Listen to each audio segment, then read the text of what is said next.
سلام عليكم. صدمة كروية مدوية انكشف حقيقته بعد سماع كريستيانو رونالدو خطبة الجمعة في قطر. ما قاله عن المصلون فاجأ الجميع.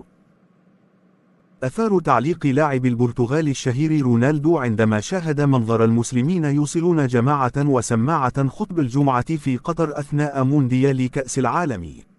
الكثير من الجدل.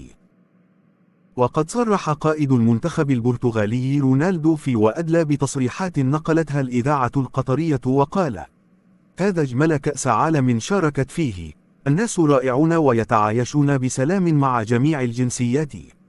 وأكد: لقد لفت انتباهي مشهد لن ننساه أبد، عندما شاهدت جميع المسلمون يذهبون للصلاة ويتركون أعمالهم.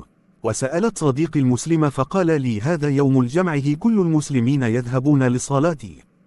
وختم: استمعت لخطبة الجمعة خلال مشاهدتي التلفاز وترجمها لي صديقي بالبرتغالي، وكان يحكي لي عن سيره النبي محمد صلى الله عليه وسلم، كيف نشر الإسلام لسماحته وصدقه، فتأثرت كثيرا بهذه القصة الجميلة، وسوف أتعمق بهذا الدين.